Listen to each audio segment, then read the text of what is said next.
이날은 여호와께서 정하신 것이라.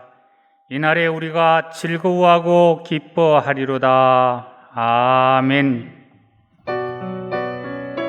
힘든 세상에서 인도하소서.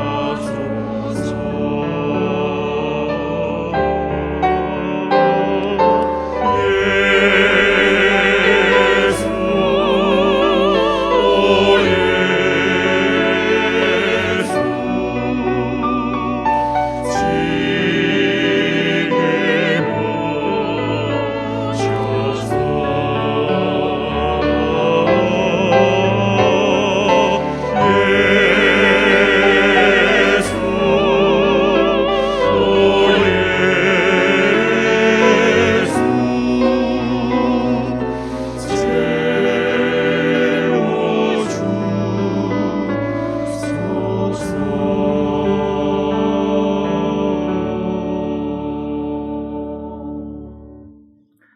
다 같이 찬송가 67장 1절을 부르시겠습니다.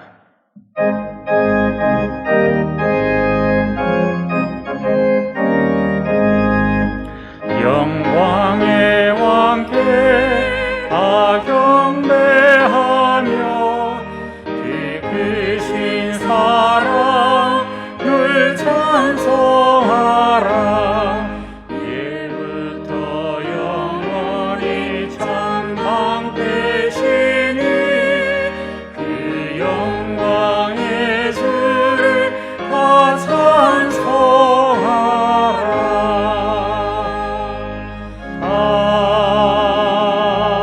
아멘.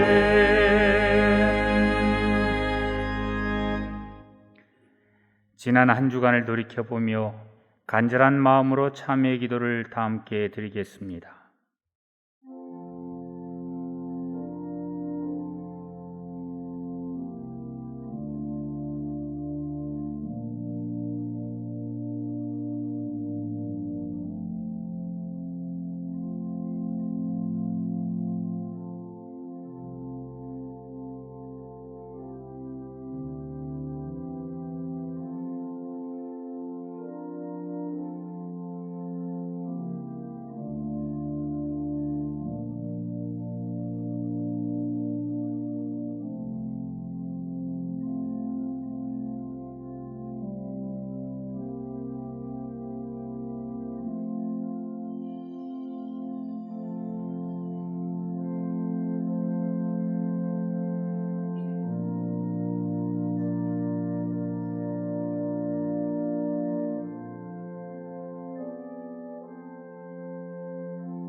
그가 우리를 흑암의 권세에서 건져내사 그의 사랑의 아들의 나라로 옮기셨으니 그 아들 안에서 우리가 속량 곧 죄사함을 얻었도다. 아멘. 성시교독은 교독문 82번 빌립보서 2장입니다. 성시교독은 교독문 82번 빌립보서 2장입니다. 너희 안에 이 마음을 품으라. 그는 근본 하나님의 본체시나 오히려 자기를 비워 종의 형체를 가지사 자기를 낮추시고 죽기까지 복종하셨으니 곧 십자가에 죽으심이라.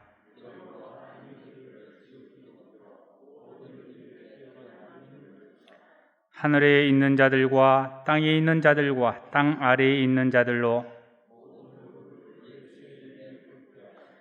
모든 입으로 예수 그리스도를 주라 시인하여 하나님 아버지께 영광을 돌리게 하셨느니라. 아멘. 다 같이 찬송가 421장을 부르시겠습니다.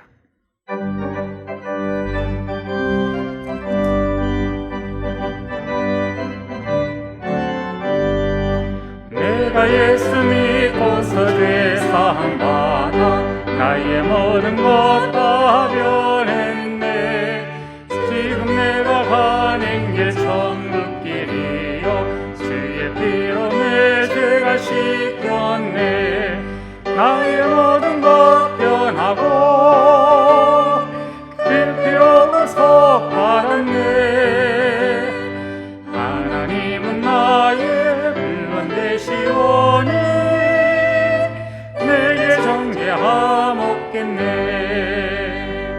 주님 밝은 빛에서 어둠에 치니 나의 모든 것 다 변했네. 지금 내가 주 앞에 온전케 되면 주의 공로를 의지함일세. 나의 모든 것 변하고 그 피로 구속받았네. 하나님은 나의 구원 되시오니 내게 정죄함없겠네. 내게 성령이 임하고 이끄신 사랑 나의 맘에 가득 채우며 모든 공포 내게서 물리치시니 내 맘 항상 주 안에 있겠네. 나의 모든 것 변하고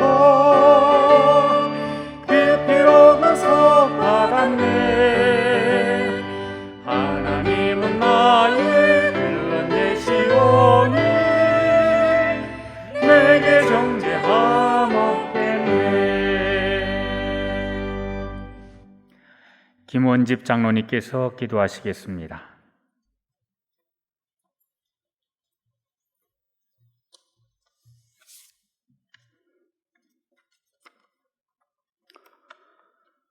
사랑과 은혜가 풍성하신 하나님 아버지의 복된 주님의 날, 어둠 속에 있던 우리의 영혼을 빛으로 인도하사 새 생명을 허락하신 하나님께 영광을 돌립니다. 비록 여러 가지 이유들로 인해 많은 성도님들이 성전에서 함께 예배드리지 못하지만 어느 곳에서 어떤 형태로 예배드리든지 오직 하나님만 높이게 하옵소서.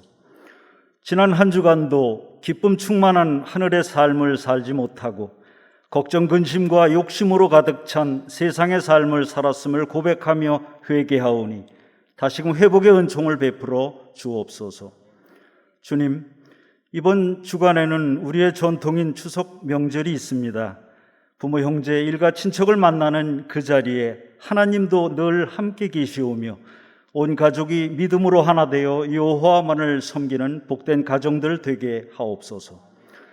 내 손으로 수고한 대로 먹을 것이라 말씀하신 하나님, 우리 성도님들 열심히 땀 흘려 수고한 만큼 풍성한 결실을 얻게 하옵소서. 경제적 어려움이 없게 하시며 가정이 많이 무너지는 요즘 세태에 단란한 가정을 파괴하는 어둠의 세력을 물리쳐 주시고 감사가 넘치는 복된 계절 되게 하옵소서. 주님, 이 땅의 교회는 언제나 하나님께 기도하게 하옵소서. 영성의 회복과 죄의 용서를 위하여 기도하게 하시며 코로나 질병의 종식과 경제적 회복, 그리고 교회를 향한 세상의 오해를 풀기 위해 또한 개인과 가정의 문제들로 인하여 사방이 철문으로 갇힌 것 같은 절망 속에 있을지라도 기도로서 철문이 스스로 열리는 기적을 맛보게 하옵소서. 국가와 민족을 위하여 기도드립니다. 남북이 분단된 지 오랜 세월이 흐름으로 통일의 열망도 점점 흐려지고 있지만 우리가 기대하지 못하던 어느 날 불현듯 평화롭게 남북 통일이 이루어지게 하셔서 통일 한국의 힘으로 마지막 때에 전 세계를 향해 선교하는 복된 민족 되게 하옵소서. 은혜광성교회를 사랑하시는 하나님, 올 한 해도 계획된 많은 행사들이 원만히 진행되지 못함이 심히 안타깝지만 이 또한 하나님의 숨겨진 의도가 있으리라 믿으며 다시금 도약의 기회를 기다리오니 우리를 선히 인도하여 주옵소서. 세워주신 박재신 담임 목사님과 부목사님, 강도사님, 전도사님들께 언제나 하나님의 은혜가 넘치게 하옵소서. 이 시간 우리의 영혼을 열어주시고 주님의 말씀을 갈망하는 성도님들께 충만한 은혜의 시간 되게 하시고, 말씀을 선포하실 담임 목사님께 성령의 능력을 더하셔서 상처난 마음이 치유되고 강팍한 마음이 부드러워지는 은혜의 시간 되게 하옵소서. 예배를 위하여 보이지 않는 곳에서 봉사하는 헌신하는 손길들을 축복하시며 가브리엘 찬양대의 찬양을 기뻐받아 주옵소서. 예수 그리스도의 이름으로 감사하며 기도드렸습니다.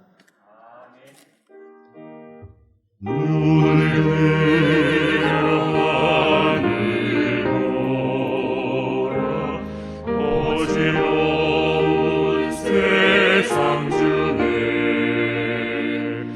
곳곳마다 상한 명의 탄식 소리 들려온다.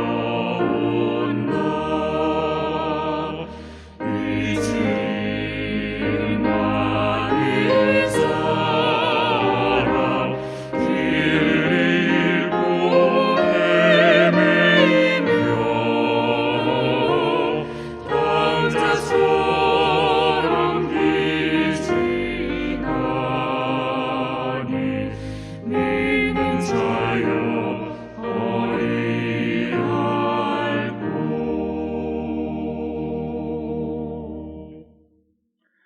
하나님의 말씀은 갈라디아서 5장 25절에서 26절 말씀입니다.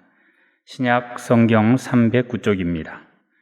하나님의 말씀은 갈라디아서 5장 25절에서 26절 말씀입니다. 신약 성경 309쪽입니다. 만일 우리가 성령으로 살면 또한 성령으로 행할지니 헛된 영광을 구하여 서로 노엽게 하거나 서로 투기하지 말지니라. 아멘.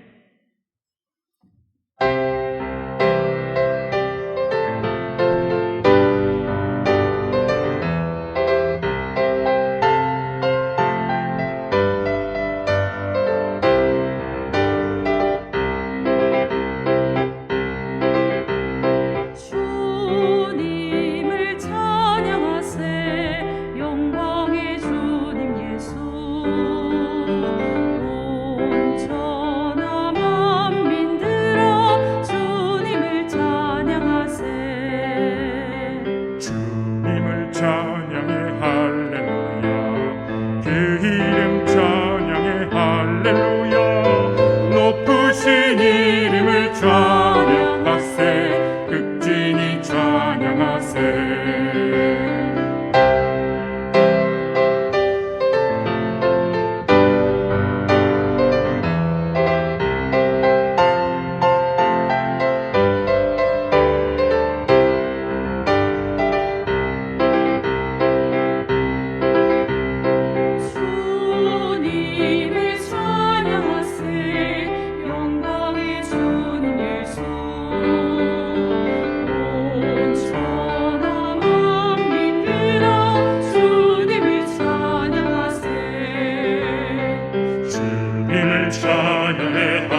에야 되어 찬양하세.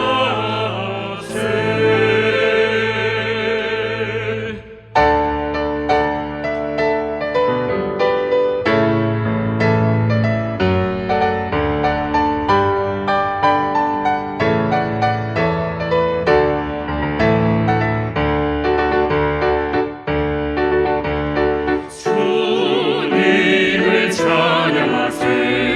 영광의 주님 예수. 온전한 만민들아 주님을 찬양하세.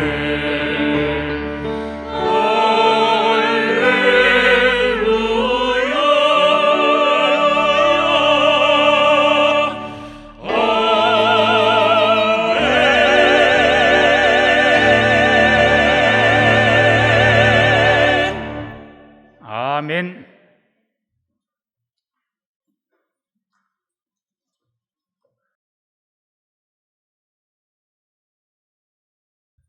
지난 주일 말씀을 증거하면서 제가 한순간에 분을 참지 못하고 화를 내고 말았다라는 부끄러운 말씀을 드렸습니다. 어떻게 기억들 하십니까? 부끄러운 것들은 기억 안 하시면 좋을 텐데, 사실 그래서 말씀을 준비하면서 이런 말씀을 드려야 되나 해가지고 지난주 일부 예배 때는 드리지 않았습니다. 그런데 이제 일부 예배 설교를 마치고 나니까 설교가 항상 제가 하던 대로 30분에 딱 맞아졌는데, 문제는 우리 교회가 8월 달부터 CBS 주일 설교 방송을 시작했습니다. 근데 그 CBS 방송국에서 제 설교를 35분 해달라는 거예요. 그래서 그 얘기를 싹 뺐더니 30분인데 5분을 늘려야 되니까 하나님께서 이 말씀을 하나보다 해서 이제 2부, 3부 제가 부족한 부분을 말씀을 드렸더니, 문제는 예배 마치고 나오시면서 성도님들께서 큰 은혜 받았다라는 거예요. 이때 설교자가 참 고민스럽습니다. 세상에서 실패한 거를 말씀을 올리니까 성도님들께서 은혜 받았다고 하면 앞으로 설교하면서 항상 이런 것만 해야 되는데 제가 놔두고 어서 이것을 할 수 있을까 걱정도 되고, 오늘부터는 어떻게 그러면 말씀을 드려야 될까 염려도 됐는데, 또 제가 또 스타일이 어떤 스타일입니까? 항상 긍정으로 바라보지 않습니까? 그래서 마음을 고쳐먹었습니다.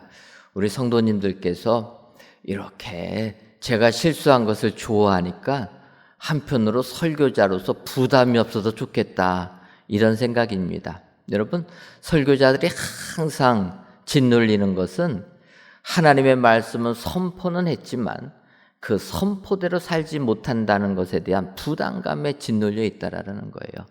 설교자도 사람이다 보니까 말씀은 선포하지만 그 말씀대로 살지 못하는 것에 대하여서 항상 하나님 앞에 죄송스럽고 우리 성도님들 보기에도 죄송스러운 마음뿐이라는 것입니다. 그런데 감사하게도 제가 실패한 삶을 그렇게 기뻐하시니까 내가 조금 실패해도 상관없겠다, 마음 편하게 말씀 선포하면서 또 실패하면 다시금 새롭게 시작하면 되겠다, 이렇게 마음 고쳐잡고 말씀을 준비했습니다. 여러분들, 제가 말씀을 선포하면서도 실패한 것 있으면 너무 행복해하지 마시고 다시금 시작하셔서 정말 하나님의 은혜가 우리 삶 가운데 임하시는 축복의 성도님들이 저와 여러분들이 되기를 주님의 이름으로 축원합니다. 오늘 보면 갈라디아서 5장 25절을 보게 되면 바울 사도가 갈라디아 교인들에게 이렇게 권면합니다. 만일 우리가 성령으로 살면 또한 성령으로 행할지니, 이렇게 말씀합니다. 우리가 예수님 믿을 때 성령이 아니고서는 누구라도 예수를 그리스도라 할 수 없다 말씀했기 때문에 우리가 성령을 힘입어서 예수님을 나의 구주로 고백하게 됩니다. 주님을 나의 구주로 고백하면 우리에게는 생명이 우리에게 임하여서 영생의 축복을 받게 된다는 것입니다. 예수님을 나의 구주로 고백하고 그래서 생명의 은혜, 영생의 축복을 받은 사람들은 이제 성령으로 행하는 삶을 살아야 된다. 거룩한 삶을 살아라 이렇게 말씀하고 있다라는 것입니다. 그런데 이렇게 성령님이 언급하게 되니까 우리가 성령님에 대해서 먼저 살펴볼 필요성이 있는데, 사실 성령님이라는 것을 이 짧은 설교 시간에 다 살펴보기는 어렵다 생각이 듭니다. 왜냐하면 우리들이 목회자들이 신학교에서 공부할 때도 이 성령에 대하여서 성령론이라는 과목이 따로 있어서 몇 년을 배웁니다. 그렇게 많이 배워야 될 것을 이 짧은 시간에 말씀드리기는 어렵고, 하지만 예수님께서 요한복음을 통해 성령에 대해서 언급하시는 걸 보면서 우리가 간단하게 살펴보려고 합니다. 요한복음 14장 16절을 보면 주님이 이렇게 말씀하십니다. 내가 아버지께 구하겠으니 그가 또 다른 보혜사를 너희에게 주사 영원토록 너희와 함께 있게 하리니. 또 다른 보혜사를 너희에게 주셔서 너희와 함께 있게 하겠다 말씀하십니다. 그러면서 26절을 보면 보혜사 곧 아버지께서 내 이름으로 보내실 성령, 그가 너희에게 모든 것을 가르치고 내가 너희에게 말한 모든 것을 생각나게 하리라. 아버지께서 내 이름으로 보내실 성령, 그분이 보혜사라는 것입니다. 그러니까 보혜사는 성령님이시라. 그래서 그렇다면 이 성령님을 의미하는 보혜사라는 뜻이 뭐냐? 이 보혜사라는 것은 헬라어로 파라클레토스라 이렇게 이야기합니다. 그러면서 그 뜻은 돕는 자, 중재자, 변호자, 위로자, 그런 의미가 있다는 것입니다. 바꿔 말하면 성령님이 우리 안에 거하셔서 우리가 힘들고 어려운 일 당하게 되면 우리를 도와주시는 분이라. 우리가 절망에 빠져서 낙심하게 되면 우리를 위로해 주시는 분이라. 세상 곤란한 일을 당하게 되면 우리들을 변호해 주시는 분이라. 이런 분이 우리 안에 거하시는 성령님이시라 말씀해 주고 있다는 것입니다. 그래서 우리가 성령님이 우리 안에 거하시면 이 성령님을 힘입어서 성령을 따라 행해야 된다는 것입니다. 근데 문제는 우리가 성령님이 우리 안에 내주하고 계시다라는 것을 잘 못 느끼는 것이, 그것이 문제라는 것입니다. 어떨 때는 성령 충만한 것 같은데 어떨 때는 전혀 성령님하고 상관없는 삶을 살아가는 것이 우리의 현실이라는 것입니다. 그래서 여러분, 성령님이 우리와 함께 계시다라는 것을 그러면 우리는 어떻게 피부로 느낄 수가 있겠습니까? 어떻게 확인할 수 있겠습니까? 그것을 오늘 갈라디아서 5장 25절 하반절 보면 성령으로 행할지니 26절에 헛된 영광을 구하여 서로 노엽게 하거나 서로 투기하지 말지니라. 우리가 세상 살면서 이렇게 살면 성령으로 행하는 사람이 된다라는 것입니다. 성령으로 행하는 사람이 된다라는 건 성령님이 우리 안에 거하시는 것을 증거해 주고 있다라는 것입니다. 그래서 우리들 성령님이 우리와 함께하고 있다라는 것 잘 느끼지 못한다 할지라도 이러한 삶을 살게 되면 성령님이 우리 안에 거하는 성령 충만한 삶을 사는 사람이라. 여러분 기억하시고 이런 바울 사도가 권면하는 이런 삶을 사셔서 성령으로 행하셔서 성령 충만한 축복의 성도님들이 되시기를 주님의 이름으로 축원합니다. 그렇다면 성령으로 행하는 사람은 어떠한 사람입니까? 첫째로 헛된 영광을 구하지 않는 사람입니다. 오늘 보면 갈라디아서 5장 26절을 보면 헛된 영광을 구하여 서로 노엽게 하거나 서로 투기하지 말지니라 이렇게 말씀하고 있습니다. 이 말씀을 번역으로 보게 되면 우리는 잘난 체 하지 말고 서로 싸움을 걸지 말고 서로 질투하지 말아야 합니다. 이렇게 번역합니다. 이 번역을 보면서 저는 개역 개정 우리가 보는 성경책보다 번역본이 더 우리로 하여금 잘 마음에 와닿게 번역했다 이렇게 느껴지게 됩니다. 헛된 영광을 구한다라는 표현을 잘난 체 하지 마라. 얼마나 바로 와닿게 됩니까? 우리 하나님께서는 우리 세상 살면서 성령을 따라 행하는 사람은 잘난 체 좀 하지 말고 살라라는 것입니다. 바꿔 말하면 세상은 그렇게 잘난 체 하면서 산다라는 거예요. 코로나19 속에서 얼마나 우리들의 삶이 어렵습니까? 그런데 모든 사업들이 어려운 가운데서도 또 잘 되는 사업들이 있습니다. 그런 업종들이 있어요. 다 우리가 가게를 가서 물건들을 못 사다 보니까 주문하지 않습니까? 그러니까 주문하니까 배달업이 잘 되는 겁니다. 또 이렇게 만나지를 못하고 온라인 통해서 보니까 IT 계통의 업종들이 잘 된다라는 거예요. 사실 이런 것은 잘 되는 것 이해는 되는데 명품 가게도 잘 된다는 이런 기사를 보았습니다. 이럴 때 왜 명품 가게가 잘 될까 생각해 보니까 뻔하지 않습니까? 사람들이 지금 코로나19로 돈 쓸 일이 별로 없습니다. 다닐 수가 없습니다.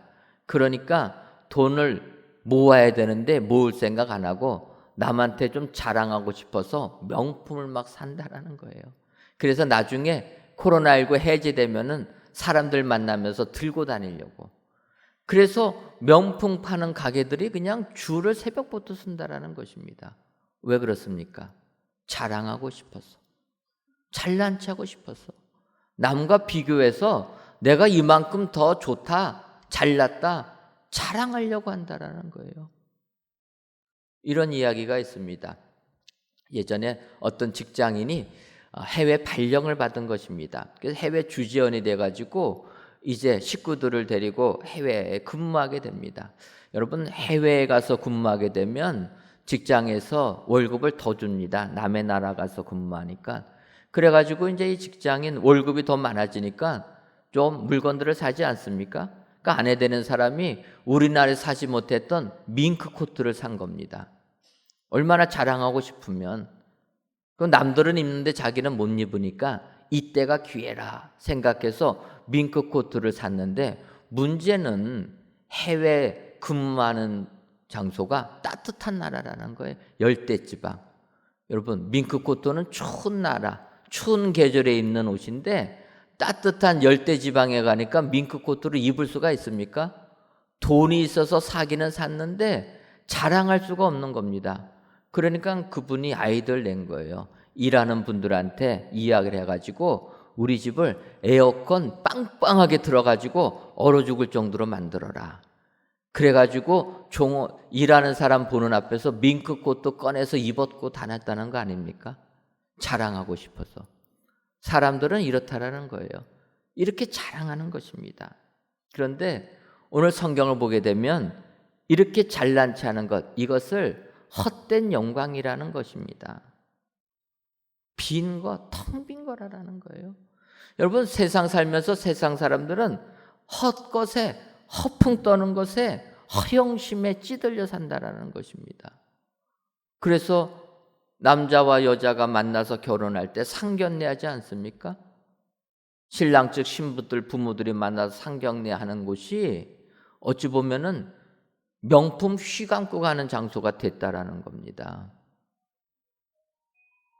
자랑한다라는 거예요. 성경은 이런 자랑으로 살지 말라라는 것입니다. 잘난 체 하지 말라라는 거예요. 속이 텅 빈 이런 삶을 살지 말아라. 코로나19라 보니까 경기가 어렵습니다. 그래서 국가가 경기를 부양하려고 돈들을 막 찍어냅니다. 그러다 보니까 우리나라 자산에 거품이 끼지 않습니까? 부동산도 폭등하고 주식도 폭등하고 모든 것이 폭등합니다.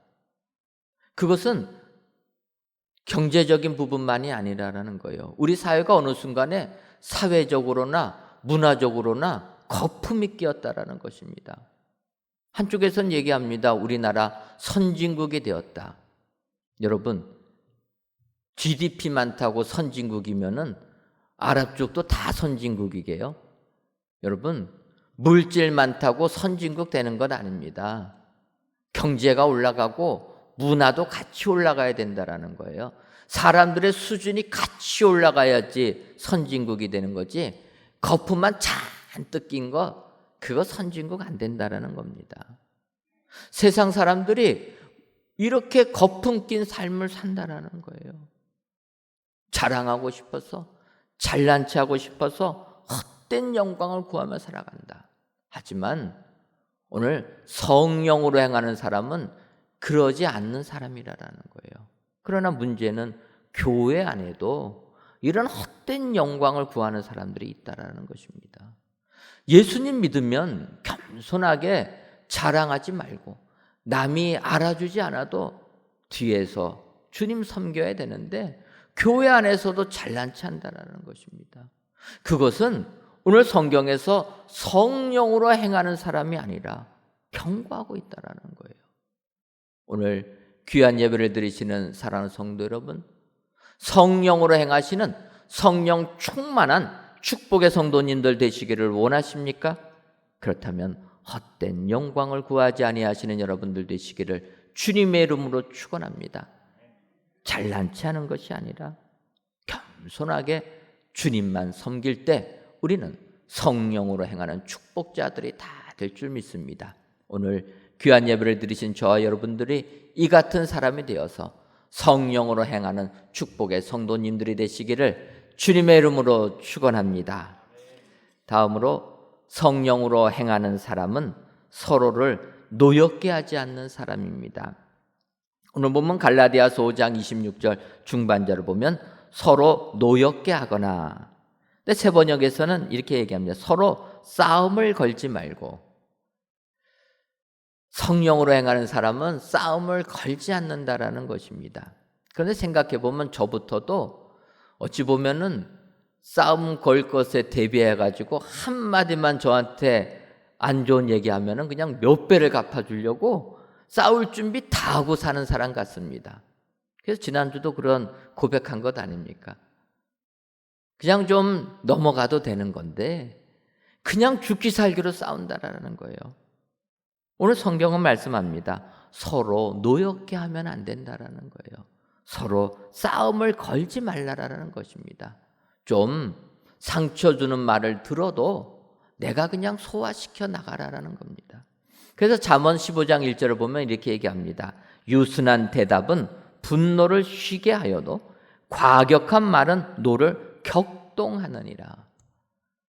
상대가 좀 시비를 걸어와도 유순하게 대답해서 오히려 상대의 분노를 좀 그치게 만들어내야 되는데 오히려 과격한 말, 마치 준비된 것을 그냥 쏟아붓듯이 과격한 말을 해서 노를 격동시킨다라는 거예요. 그리스도인이 사는 삶은 화평의 삶을 살아야 되는데 오히려 싸움 거는 삶을 살고 말았다라는 것입니다. 그래서 우리가 성령으로 행하는 사람들은 이렇게 서로 싸움을 걸지 아니하는 화평을 이루는 사람이 되어야 될 줄 믿습니다. 예를 들면 여러분 사무엘상을 보게 되면 사무엘 선지자가 태어나는 엘가나의 가정에 대해서 설명을 합니다. 이때 사무엘상 1장 2절 보면 그 엘가나의 가정을 이렇게 얘기합니다.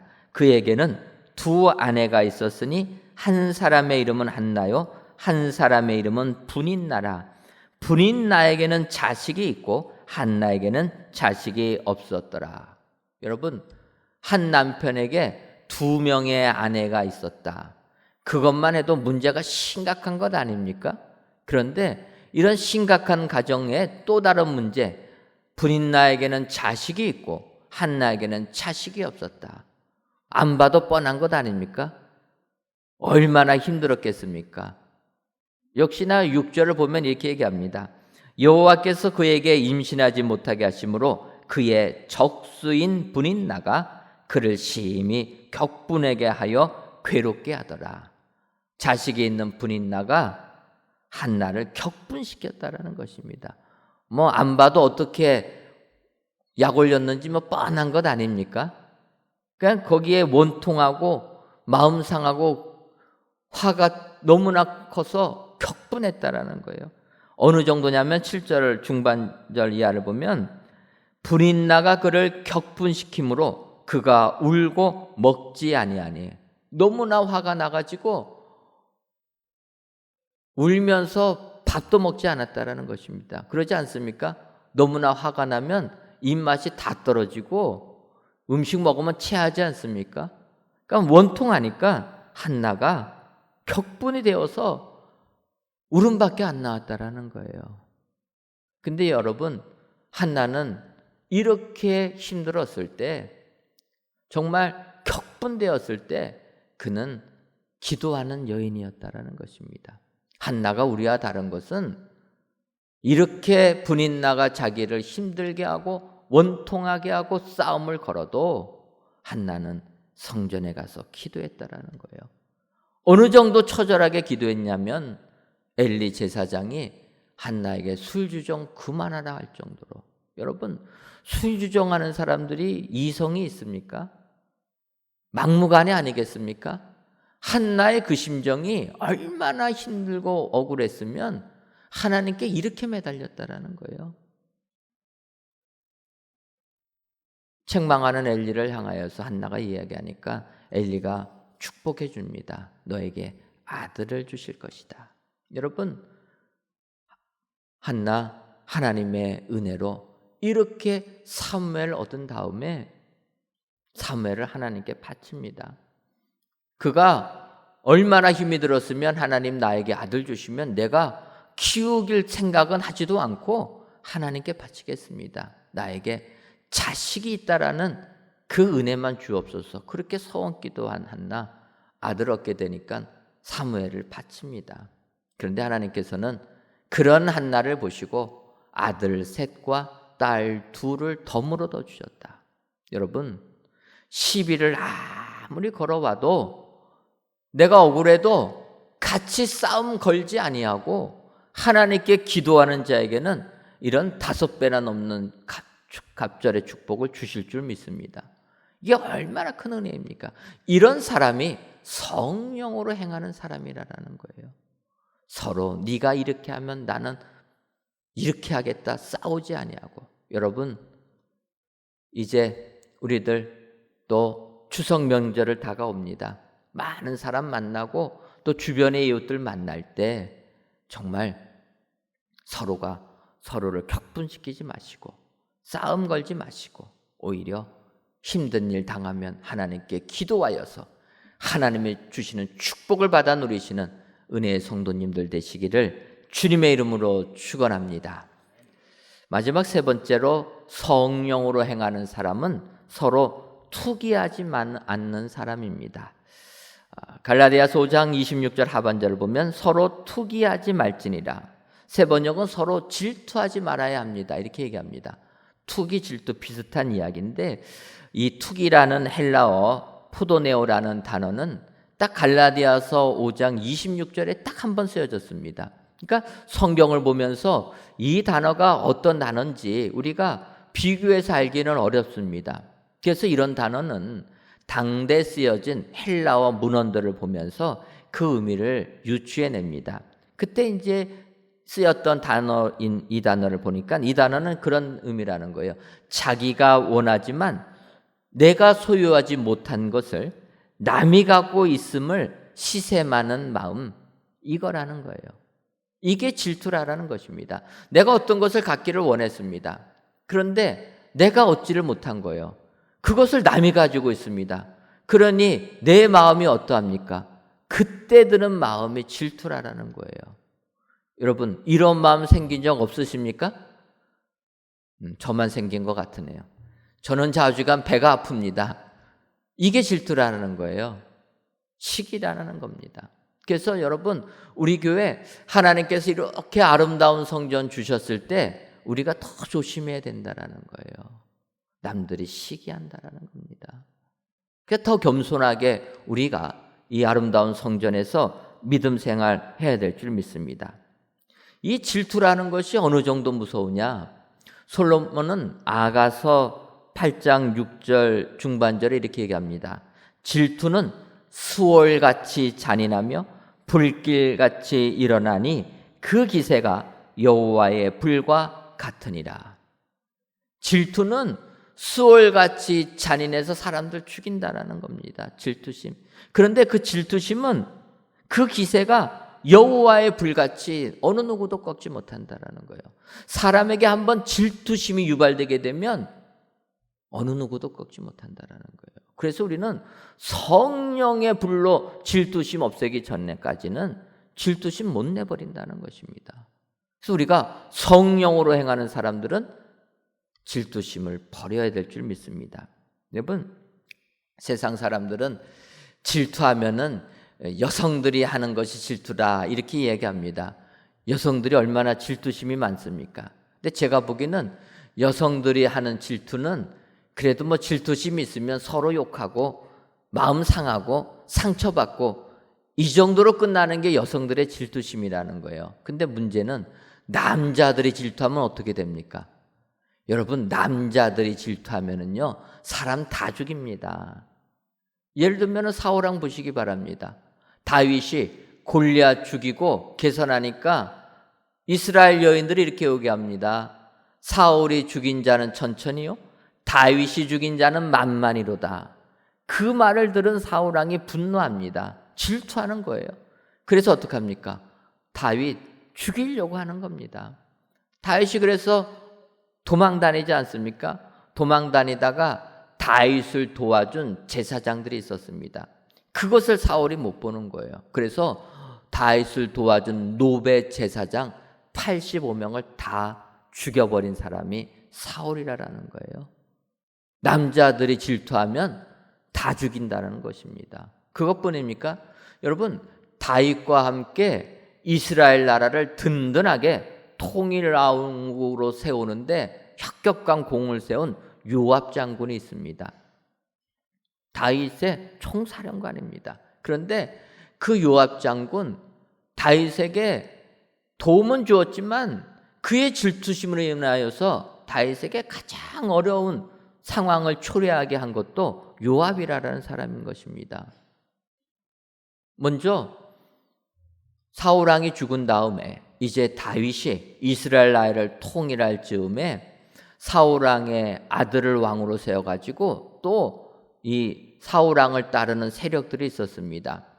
그 사울 편에 선 군대 장군 아브넬이라는 장군이 상황을 보니까 이렇게 다윗 왕의 가문이 점점 더 커지게 되니까 안 되겠다 싶어서 다윗에게 와서 항복을 이야기합니다. 그래서 우리 전쟁하지 말고 우리가 항복할 때니까 우리 받아달라.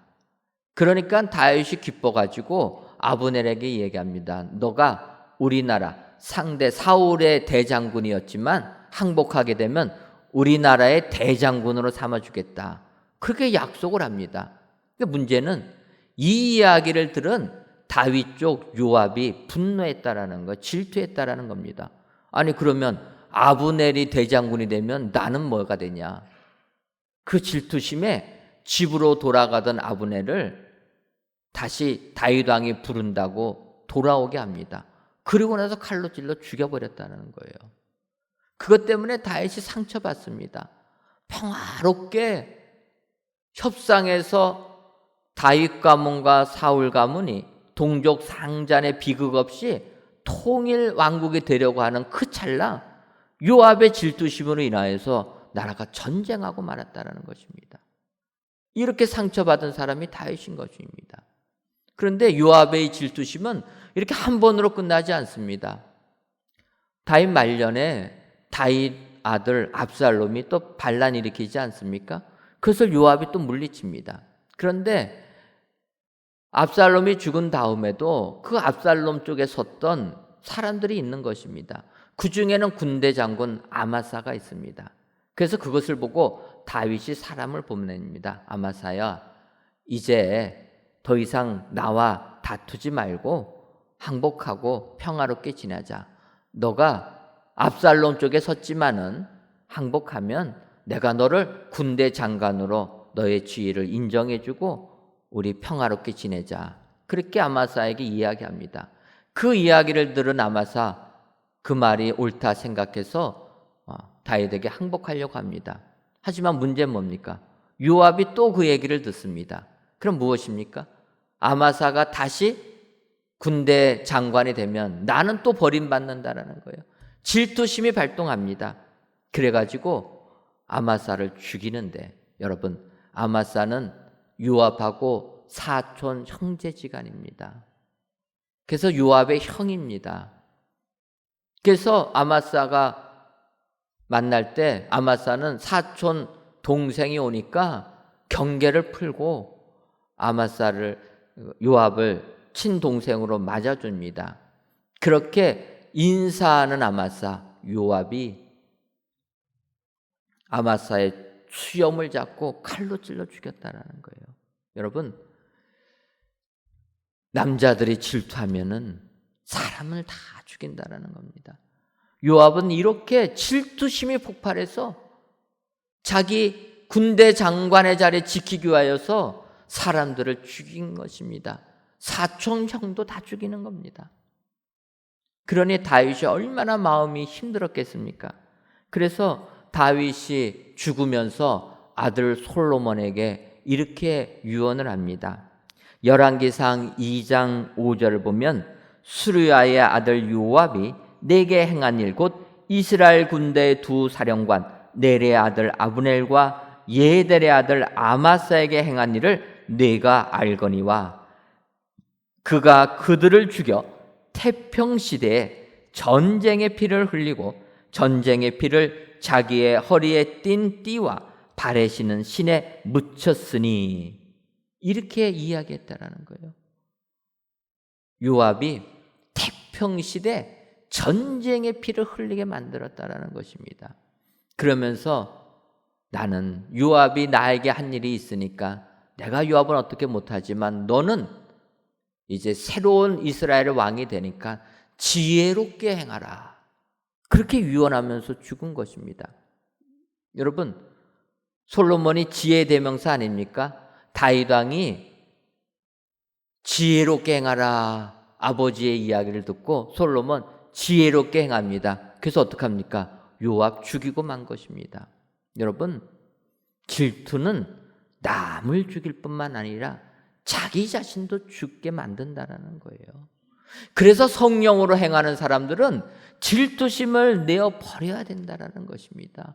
시기심이 있고 질투심이 생기면 남을 죽이는 것으로 끝나지 아니하고 그 질투심이 자기 자신도 죽게 만든다는 거예요. 여러분, 세상을 살다 보면 참 우리로 하여금 질투심을 유발하게 하는 일들이 많이 생깁니다. 그럴 때 우리는 그런 질투 내어놔야 된다는 거예요. 누구는 어떻게 해서 많은 돈을 벌었느니, 누구는 어떻게 해서 큰 부자가 됐느니, 질투심을 유발하는 내용들입니다.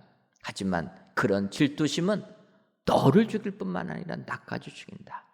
오늘 갈라디아서에서는 성령으로 행하는 사람들은 서로 투기하지 않는 사람이라, 질투심을 다 내려놓는 사람이라, 오히려 상대가 잘 되면 그 잘된 것을 더 복빌어주는 사람, 이런 사람이라 여러분 기억하시고 오늘도 성령으로 행하셔서 질투하지 아니하시는 우리 축복의 성도님들이 다 되시기를 주님의 이름으로 축원합니다. 기도하겠습니다. 하나님, 오늘도 귀한 날을 주셔서 이 시간 성전에서 혹은 영상으로 하나님께 예배드리게 하시니 감사합니다. 바라기는 이 예배를 기뻐 받아 주옵시고 모든 예배자들을 위해 성령 충만한 은혜를 허락하여 주옵소서. 오늘 말씀을 통해 성령으로 행하는 사람은 헛된 영광을 구하지 아니하고 서로 노엽게 하지도 않으며 서로 투기하지 않는 사람임을 아나 오늘도 성령 충만한 축복의 성도님들이 다 되게 하여 주옵소서. 예수님의 이름으로 기도하옵나이다. 아멘.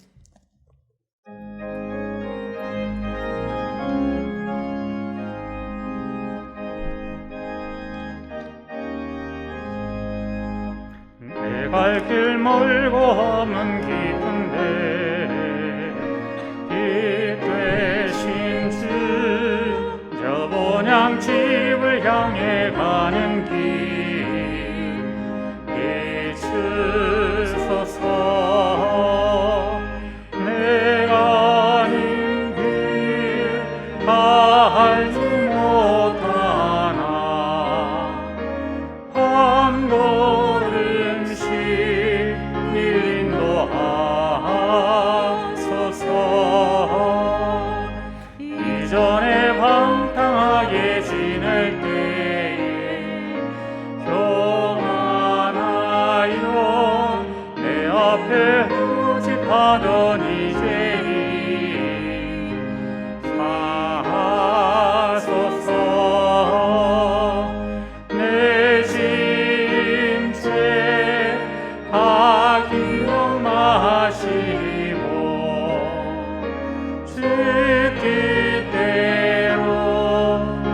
주장하소서. 이전에 나를 인도하신지 장래에도 내 앞에 홍상 줄령 만날 때에 더으소서. 밤 지나고 저 밝은 아침에 빛들어 내 주를 만나리.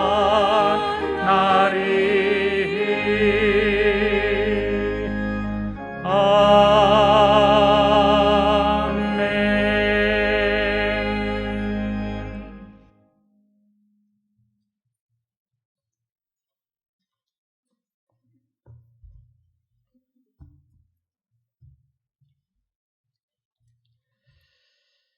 하나님, 지난 한 주간도 이름을 세시라였으니라는 말씀을 묵상하며 살게 하시니 감사합니다. 이외에도 이름을 세시라는 사람은 아무리 절망적인 상황이라도 다시 시작하는 사람, 대신하여 사는 사람, 하나님을 찾는 사람이라 말씀하셨사오니 이런 사람들이 되어 세상 이기는 축복의 성도님들이 되게 하여 주옵소서. 이 시간 여호와께서 한나를 돌보시고 그로 하여금 임신하여 새 아들과 두 딸을 낳게 하셨고 아이 사무엘은 여호와 앞에서 자라니 나는 사무엘서의 말씀을 확신하며 귀한 예물을 하나님께 바칩니다. 드려지는 11제물과 감사의 예물, 1천번째 예물과 전도의 예물, 건축 헌금과 지정 헌금, 성미를 연락하여 주옵시고 드리는 손길 위에 한나가 받은 축복이 임하게 하여 주옵소서. 먼저는 한나에게 사무엘을 주셨던 것처럼 훌륭한 믿음의 가문이 세워지는 우리 성도님들 되게 하여 주옵소서. 더 나아가 사무엘을 바친 한나에게 아들 셋과 딸 둘을 주신 것처럼 우리들의 삶 속에 하나님께 바친 것보다 5배나 더 되는 축복이 우리 삶에 임하게 하여 주셔서 세상 기쁨으로 살아가는 저희 모두가 되게 하여 주옵소서. 하나님, 추석 명절을 맞이하여 마음이 분주한 가운데 있는 우리 성도님들, 먼저 오고 가는 발걸음 안전하게 지켜주시고 가족 간에는 사랑과 우애만 넘쳐나는 화목한 추석 명절 되게 하여 주옵소서. 더 나아가 이 땅도 지켜주셔서 명절 기간 동안 코로나19 잠잠케 하는 하나님의 은총도 임하게 하여 주옵소서. 예수님의 이름으로 기도하옵나이다. 아멘. 옆에 분들 보시면서 인사하도록 하겠습니다. 헛된 영광을 구하지 맙시다. 네, 한 번 더 인사하겠습니다. 서로 노엽게 하지 맙시다. 그리하여서 성령으로 행하시는 우리 축복의 성도님들 다 되시기를 주님의 이름으로 축원합니다. 교회 소식 전해드리도록 하겠습니다. 세례 유아 세례 입교식이 10월 3일 주일 저녁 예배 시간에 있습니다. 세례 유아 세례 입교받기를 원하시는 분들은 교회 사무실로 신청해 주시면 감사하겠습니다. 교육은 다음 주일 저녁 오후 4시, 또 문답은 10월 3일 주일 오후 4시 저희들 2주간에 걸쳐서 교육과 문답을 하고 또 세례식을 베풀려고 합니다. 아직까지 세례나 또 유아 세례 또 입교 안 하신 분들은 사무실로 신청하셔서 이런 주님이 정하신 이 예전에 함께해 주시면 감사하겠습니다. 2021년도 하반기 교사대학이 교회학교 교사 및 학부모님들을 대상으로 9월 23일까지 진행됩니다. 저희가 3번주까지 진행했고 9월 23일 명절 끝나고 난 다음 날인데 이번 목요일 마지막으로 진행합니다. 교사 선생님들은 의무적으로, 또 학부모님들은 원하시는 분들 참석해 주시면 감사하겠습니다. 유튜브와 줌을 이용한 비대면 강의로 진행하니까 여러분들 기억하시고 꼭 그 시간에 함께 해주시면 감사하겠습니다. 이번 마지막 시간에는 제가 또 강의합니다. 제가 출석 확인할지도 모르니까 긴장들 하시고 우리 교사 선생님들 꼭 참여해 주시면 감사하겠습니다. 추석을 맞이하여 가정예배 순서지를 홈페이지와 1층 로비, 2층 로비에 비치했습니다. 필요하신 분들은 많이 이용해 주시기를 바라고, 추석 연휴 기간 20일부터 22일에도 새벽 기도회는 인도합니다. 여러분들 기억하시고 출타 안 하시는 분들은 또 우리 목사님들 비록 혼자 나와서 하시지만 인도하시니까 함께 기도해 주시면 감사하겠습니다. 유족회 회원 되시는 분들은 회비를 납부해 주시면 감사하겠습니다. 여러분 주보를 참고하시고 광성 동산에 계시는 분들은 회비를 납부해 주시면 감사하겠습니다. 다 같이 찬송가 236장 4절을 부르시겠습니다.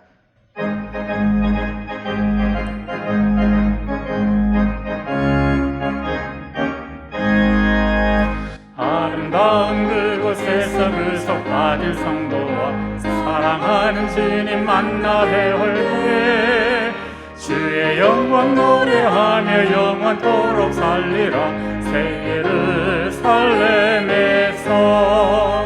성도들이 함께 올 때 기뻐 노래하리라. 새 예루살렘 새 예루살렘 호산나를 높이 불러 왕의 왕을 맞으리. 새 예루살렘에서